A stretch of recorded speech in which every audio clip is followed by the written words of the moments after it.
I'm your host, Mimi Banks, founder and CEO of MB Social, and I'm here as always with my co-host, board certified dermatologist and dermatologist, Dr. Dustin Portella. Hello again, Mimi. I'm excited to chat today. This is a big question, especially if part of your presence on social media is that you want to generate extra income. And we've talked at length about how that can't be the primary motivation to getting on social media. But if you are on social media, you're doing it well, the opportunities are probably going to come to do paid partnerships, and you need to know what your value is.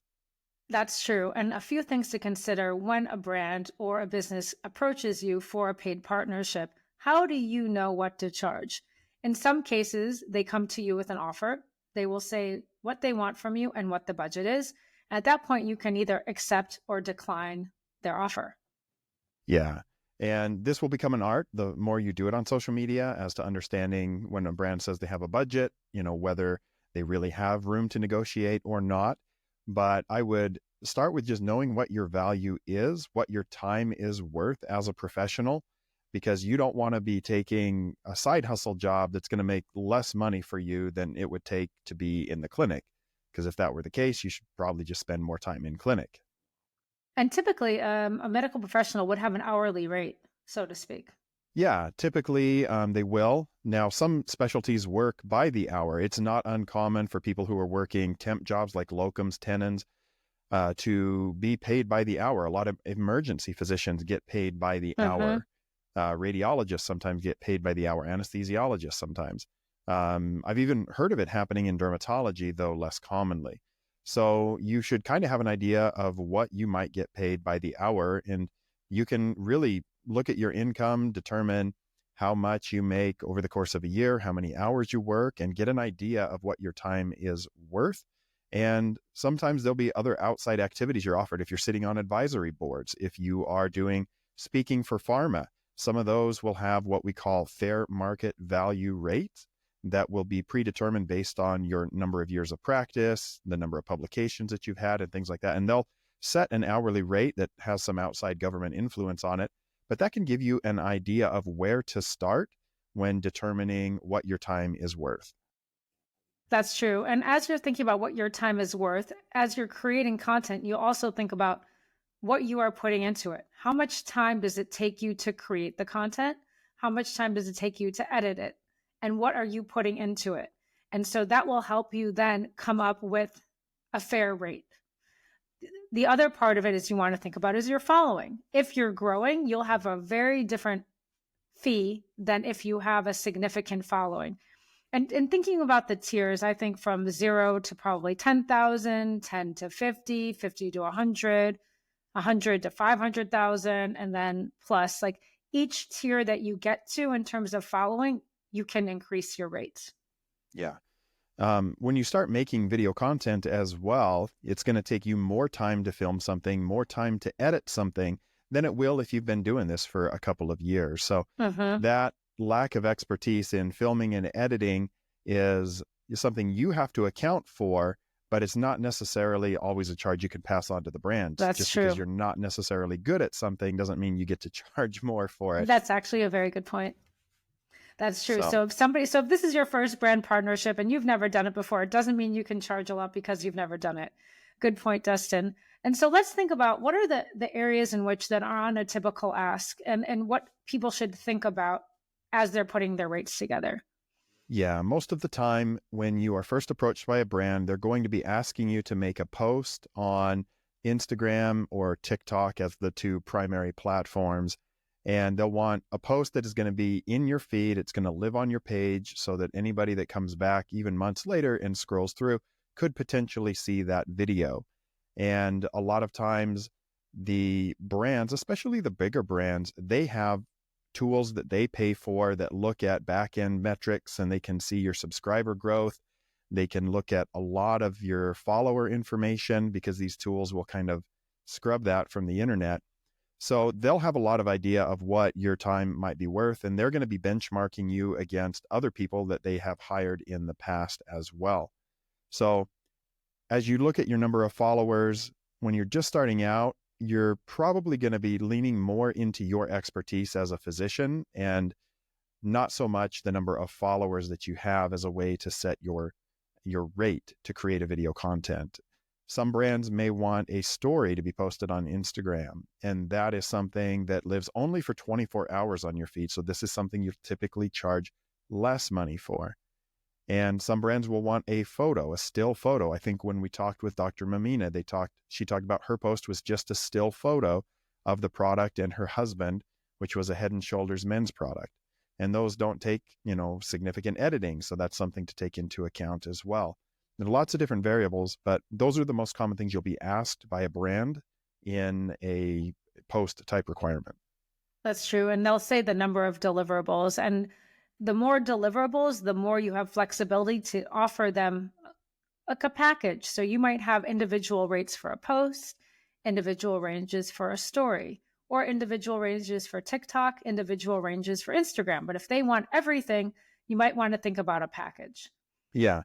And then there's also the issue of syndication. If you're going to create one piece of content and post that on both TikTok and Instagram, it's usually not something you're going to charge a full rate for because you only did half the amount of work. Now you should charge more than one platform posting, but usually it's not double the rate. True. And then once you have that done, you want to think about, okay, what else are they going to use my content for? And that's when it comes to paid versus organic. Are they just using it organically as is? Do they want to repost it onto their feed? Okay, that, from where we sit in our agency, we don't charge for that. We say, okay, 30 days, no problem, repost. That's okay. If you want to incur a fee, that might be after the 30 days. Then are they using it for an advertisement, which is where it comes into paid or other usage? So you really need to read the details about what that usage looks like. Sometimes it's 30, 60, 90. Never allow in perpetuity. And perpetuity means that they can own your content essentially, and they can use it forever. So really anything that's about a timeline when it comes to usage is super, super important. The other thing about usage is they may also ask you to post your photo or content or story within a given time frame and exclude you from posting any kind of brand or content that may be in the same subject matter. That might be from a day before or a day after. That could be a week. That could be a month. And so that's very important also because that means that prevents you from a potential source of income. So if you had another brand partner that wants to go live on Thursday, but you can't because you're under exclusivity, that's also something that could be a potential upcharge. Yeah. And I think it's important to remember when you're working with brands early on and you're not charging a lot of money, you're in it for the long game. So you want to deliver well for these brands, even if you're not making tons of money on it, because you should approach it as a relationship that could grow over time, that you hope to be able to do more partnerships with. You should work hard on that post. And if you are a dermfluencer and you just did a post on sunscreen for one company, even if they don't have an exclusivity, it just doesn't look good to do another sunscreen post for another brand within a day or two afterwards. And so I think when we are negotiating with brands on my behalf, we always do a minimum of 72 hours of exclusivity without charging anything for, because it's just not something we would want to do anyway, where we wouldn't do a specific category or a competing product within a short period of time. But if a brand wanted 30 days, 6 months, whatever it is, that does prevent me from taking other opportunities. And obviously there's so many sunscreens I could talk about that we just wouldn't accept that deal without compensation for the exclusivity. That's a very good point. That's a very good point to think about the relationship. So we're sharing the opportunities where you can charge back for, but it doesn't mean that you have to all the time. We believe in building relationships. And this is also why I think Dustin has been so successful, because he has those long-term relationships.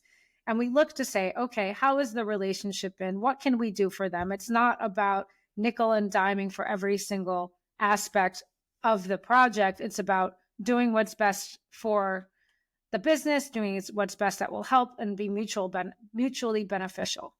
Having said that, it's just good to be informed as you're going in to know what are the different aspects. And the other thing that brands may ask you to do is an appearance. And that's where your day rate comes into play. If you have to travel, if you have to cancel clinic, or maybe it's in your town and you want to stop by an event. Those are different options and things that you want to may take into consideration as you're building your rate card. Yeah. And I think early on, for me, and I feel comfortable sharing this, I think I set my hourly rate at about, $450 to $500, where if I could get a video done in that much time, then that's kind of where I would base the charges on until my following started to grow significantly. If I was going to be doing consulting calls, that's the kind of rate that I'd be charging people. So I wanted to make sure that my time was taken care of. There are, and I think this might be interesting to share, some pitfalls from my early days on social media when working with and negotiating with brands. I think, early on, I probably undervalued myself when I threw out a number to my first brand and they jumped on it immediately. I thought, oh, I probably Oh, should that's have asked great. for more. Yeah. Oh, that's great. Um, We'll take two. the other thing that one brand did, and I was early on and I was just willing to try different things, they were going to pay me per 1,000 views. So it was, a reasonable number for every 1,000 views. And if the video goes super viral, I make a ton of money, but if it doesn't perform very well, Mm. then I just spent a couple hours creating and editing a video to make, $120 or something. So that is something that I would discourage a physician from doing, is creating a video and getting paid based on the number of views that it does in a defined period of time, because you always want to make sure that you're paid for the time that you might otherwise have, made if you were in clinic or doing, consulting for a pharmaceutical company, for example. So I avoid those kind of brand deals. I also tend to avoid deals that are largely affiliate deals where we'll pay you a little bit, but then you'll get 15% of every purchase made through your link. For me, I would rather just have a set value that I know I'm going to get for creating a video content, and then offer a discount to my viewers rather than get paid, for a click on a link. That's actually a good point. And it made me think of some other asks that you've had in the past too, when people ask to put their link in your bio. So Mm-hmm. how can they get more maximum visibility? Changing cover photos, changing highlights, changing things on your feed just for part of a larger campaign. And I think essentially we're highlighting these areas because they're important things to take into consideration when you want to work with a brand. Again, as you're building, the more you can say yes, the better, and the more a brand appreciates that. And also really thinking carefully about, as you're building that relationship, what it would be reasonable to charge. And I would highly suggest that you ask somebody you respect even before, ask them for their feedback, bounce it off somebody, or ask them, if you think that that's reasonable. And just to start to get a feel for what would be reasonable within your field, because when you're starting, and even under, I would say like 100,000 followers, there's no global rate card that would say everybody gets compensated this. I think because you're a physician, your credentials inherently allow you to charge a little bit more than what your typical influencer or media personality would charge. But it's always good to get feedback in general, because you also don't want to turn somebody off because your rate is too high. Yeah. Yeah. Ultimately, know what your long-term goal is. Set your rate at a place that you feel comfortable for the time that you're going to spend, and deliver high quality content for the brand, and focus on building that long-term relationship. Exactly. And I would not necessarily always communicate the rate publicly yet while you're still evaluating your rate. This way, you can offer different kinds of packages and you can work with brands in different ways, because inherently, when you're starting off, you also might close down potential relationships that you might want to grow just by a rate. Yeah. And if you're really just starting out, you can also do things for free. I mean, we Uh-huh. think people should be paid, but if you're very passionate about something and a brand wants to send it to you for free, and you want to take the opportunity to post about that, by all means, you certainly can. And if you're going to, pitch yourself to a brand, do some organic content for them first. Make sure that you're showing that you like a particular brand before you do paid content for them. And that's a good thing for your audience too. If you've never talked Uh-huh. about a particular product organically and all of a sudden you're getting paid to talk about it, it will be apparent to your audience, and there will be people that will be turned off by that. Agreed. And that's the same thing with what going back to your comment before about talking about SPF 4 days in a row, 4 different SPFs, that it just looks inauthentic. And so the biggest thing that you want to do here is to build that community, build your trust, be authentic, be you. Today, we talked all about establishing your rates as a Medfluencer/creator. Understanding your value is critically important. We want you to get paid for the time that you are generating content, but any partnerships should be looked at as a long-term relationship building opportunity. Set your rates at a place where you're comfortable for the amount of time that it's going to take you, but not so high that you're going to immediately turn brands off if you have a small following. If you guys have questions about setting your rates, drop us a message on Instagram and we'll do our best to answer them. And we have a lot more goodies coming out for you, including potentially a community you could be a part of.